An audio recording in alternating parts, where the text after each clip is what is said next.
चांदवड येथील डॉक्टर श्याम पगार यांनी 1 जुलैपासून चांदवड गणूर चौफुली विश्रामगृह येथे कांदा क्रांती आंदोलन सुरू केलं असून यामध्ये अन्नत्याग आंदोलन केलं आहे।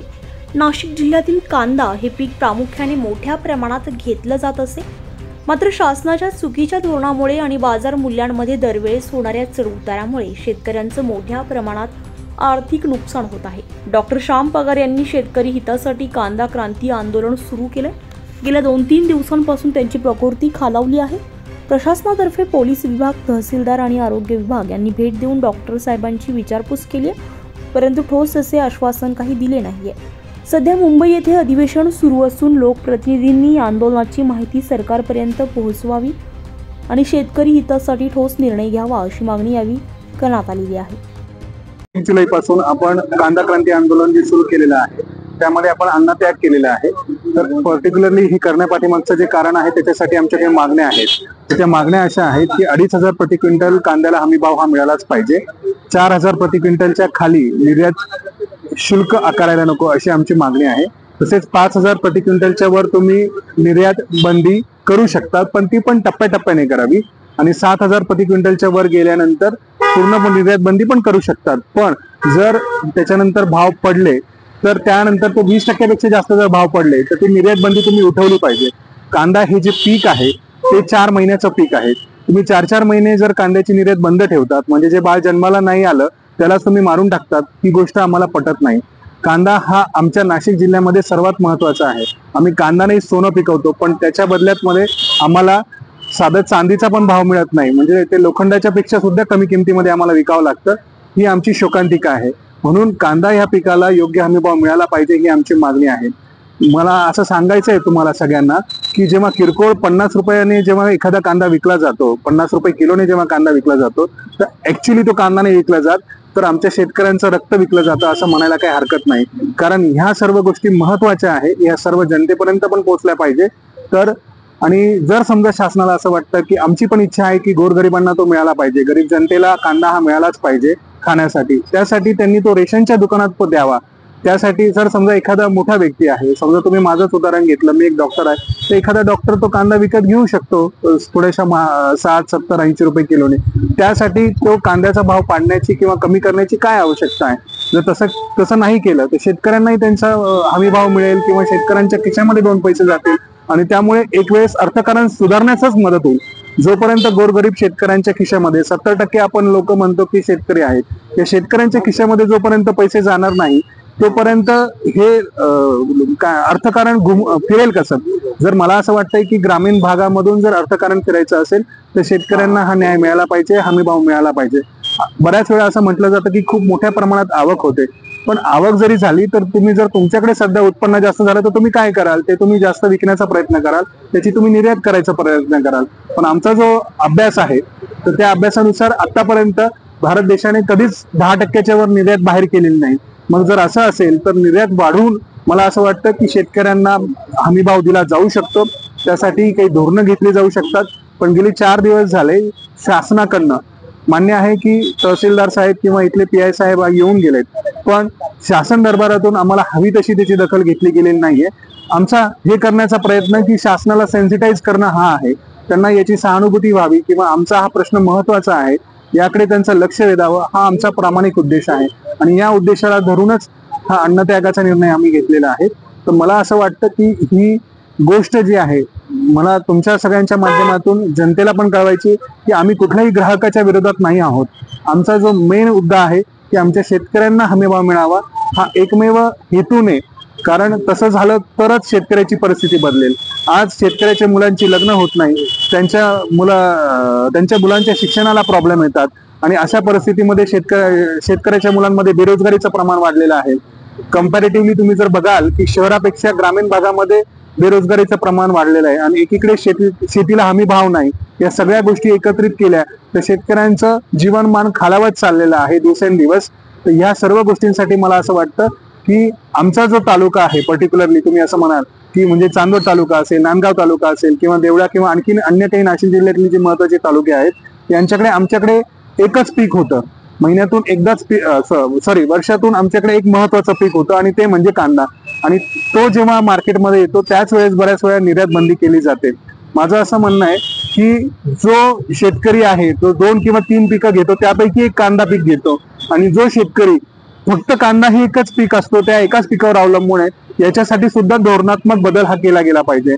ज्या शेतकरी एकाच पिकावरती, कांद्याच्या एका पिकावरतीच फक्त अवलंबून आहेत, त्यांच्यासाठी काहीतरी योजना केल्या गेल्या पाहिजे, किंवा त्यांना हमीभाव कसा मिळेल किंवा त्यांच्या खिशात कसे पैसे जातील या दृष्टीने शासनाने वेगळा न्याय त्यांच्यासाठी सुद्धा लावावा, अशी आमची कळकळीची विनंती आहे. कारण आमचा आज जरी थोडाफार भाव जर कांद्याला आहे असं काही जण म्हणतात, आणि असं असताना तुम्ही आंदोलन का करतात असा प्रश्न केला जातो. पण मला असं म्हणायचं आहे की आज कांद्याला भाव आहे, पण आमच्याकडे विकायला कांदा कुठे आहे? आज चांदवड तालुक्यामधले किती शेतकऱ्यांकडे कांदा आहे विकायला? तर ही गोष्ट पण तेवढीच महत्वाची आहे. मला असं वाटतं की जर समजा शेतकऱ्याला जर हमीभाव मिळाला तर या गोष्टी होतील, आणि त्यासाठी सर्वात महत्वाची गोष्ट आहे की शासनाने सेन्सिटाईज होणं या गोष्टीविषयी फार महत्वाचं आहे, आणि ते झालं तरच आम्हाला न्याय मिळेल असं आम्हाला वाटतं.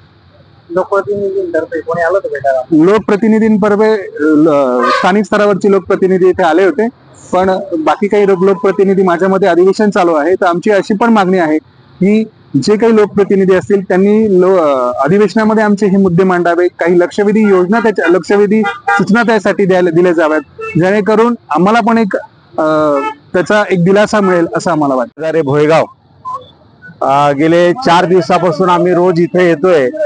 आज डॉक्टर श्याम पगार यांनी गेले 4 दिवसापासून अन्नत्याग उपोषण या ठिकाणी केलेलं आहे, आणि त्यांची एकच मागणी की शेतकऱ्यांना जे पाहिजे ते तुम्ही का करत नाही? फक्त शेतकऱ्यांच्या नावावर फक्त मतं मागण्याचं. आता 3 महिन्यामध्ये इलेक्शन लागणार आहे, आणि त्याच्या नावाखाली, अधिवेशनाच्या नावाखाली लोकांना फक्त आमिष दाखवतायत, प्रत्यक्ष कृती कुठल्याही प्रकारची करत नाही. आज कांद्याला कमीत कमी नाही म्हटलं तर 5,000 रुपये भाव मिळाला पाहिजे. आज एकरी साधारण जवळजवळ 80 ते 90 हजार रुपये टोटल खर्च लागतो, आणि हातात त्याच्या पदरात काय पडतंय? आज 1,000-1,500 रुपये कांदा विकला जातो. शेतकरी जगणार कसं? नुसतं म्हणता की आम्ही शेतकऱ्यांसाठी काम करतो, शासन शेतकऱ्यांसाठी आहे. आजपर्यंत कुठल्याही सरकारने शेतकऱ्यांसाठी काम केलं नाही. आज 4 दिवस झाले डॉक्टर साहेब या ठिकाणी अन्नत्याग करतायत. कुठला पालकमंत्री आला नाही, कृषी मंत्री या ठिकाणी आलेले नाही, शासनाचे मुख्यमंत्र्यांनी याची दखल घेतलेली नाही. फक्त प्रांत साहेब आले, स्थानिक लेवलला तहसीलदार आले, आणि यांनी फक्त हा निर्णय फक्त घेतलाय, वरपर्यंत कळवलं, पण अजून कुठल्याही प्रकारे शासनाने दखल घेतली नाही. आणि मी शासनाला नम्र विनंती करतो, तातडीने जर तुम्ही ताबडतोब जर निर्णय नाही घेतला तर आम्हाला 2 दिवसामध्ये रस्ता रोको आंदोलन करावं लागेल. शासनाच्या तहसील कचेरीवरती आम्हाला कचेरी बंद पाडावं लागेल. हा शेवटचा आमचा निर्णय आहे. तेव्हा शेतकऱ्यांना अंतभाव होऊ नका शेतकऱ्यांचा, हीच तुम्हाला आमची विनंती आहे. जय हिंद, जय महाराष्ट्र. डॉक्टर श्री श्याम पगार यांचं स्वतःचं KRH हॉस्पिटल आहे नाशिकला. स्वतः किडनी रोग तज्ञ आहे, पण एक कर्मभूमी आणि जन्मभूमी ही चांदवड तालुक्यातील असल्यामुळे दत्ताचे शिंगवे येथील शेतकऱ्यांचे जे प्रश्न आहे त्यांना प्रामुख्याने माहीत झाले. महिन्यातून त्यांचे 4-5 चक्कर शेतावर असतात. स्वतः शेतकरी आहे. तसं बघितलं तर त्यांना काही गरज नाही, ते वेल सेटल झालेले.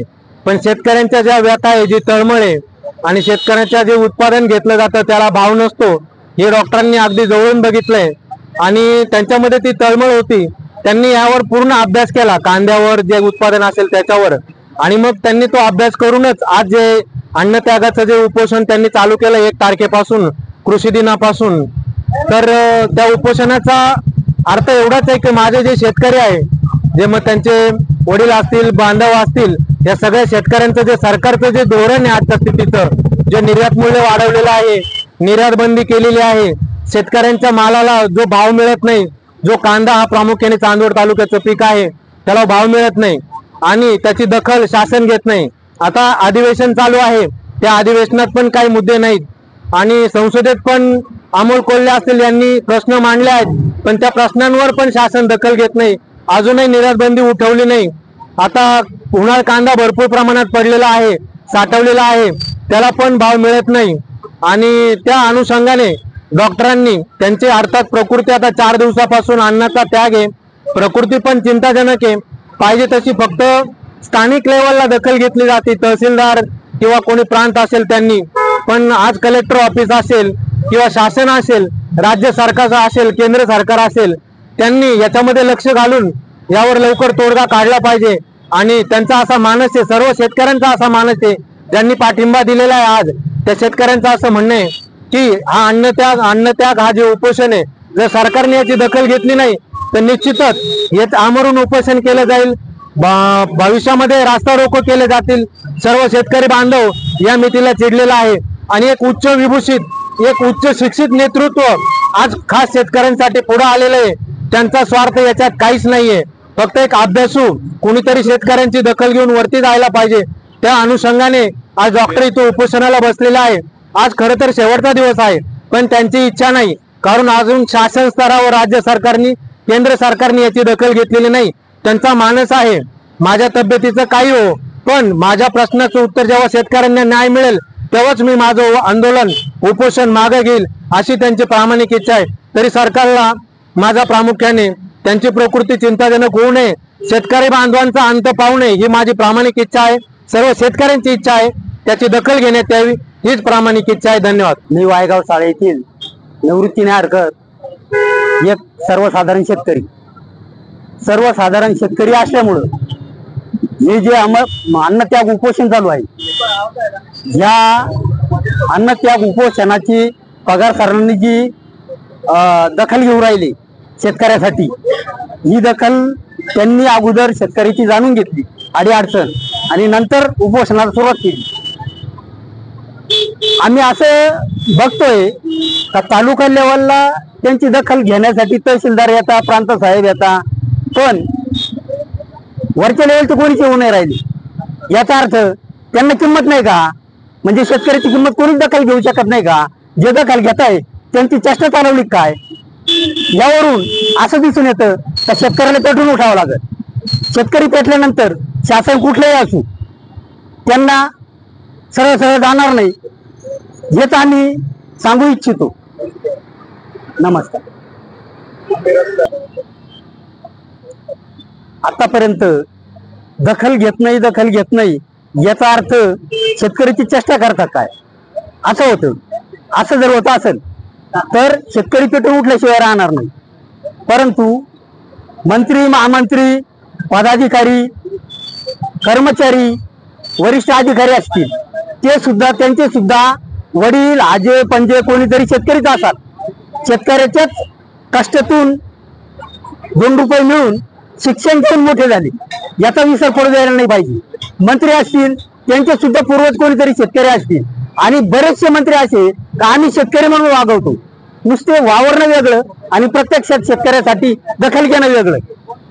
पोपटपंची काहीच करू नये, त्यासाठी आमची इच्छा एवढीच आहे का शेतकऱ्यासाठी कुठलं तरी नुसतं हत्यार म्हणून शेतकऱ्याचं वापरू नका, तर त्यांच्यासाठी काहीतरी भरीव अधिवेशन चालूच आहे, भरीव काहीतरी योजना आखल्या पाहिजे, तर त्यांना काहीतरी न्याय मिळू शकतो। कांदा आंदोलन बऱ्याच वेळेला झालं, आता अन्नत्याग आंदोलन करू राहिले। अन्नत्याग आंदोलन करताय 4था दिवस आहे, 4 दिवसापासून पगार सरांच्या पोटात भाकर नाही, अन्न नाही। याची दखल जर नाही घेतली तर आम्ही निश्चितच रस्त्यावर उतरू, आंदोलनाची तयारी करू। या सर्वच गोष्टीला जबाबदार मंत्री असतील, महामंत्री असतील, मुख्यमंत्री असतील, कलेक्टर असतील, शासन जबाबदार असतील, याची शासनाने दखल घ्यावी हीच आम्हाला विनंती करायची आहे। उत्तर महाराष्ट्र लाईव्ह साठी धनंजय पाटील, चांदवड।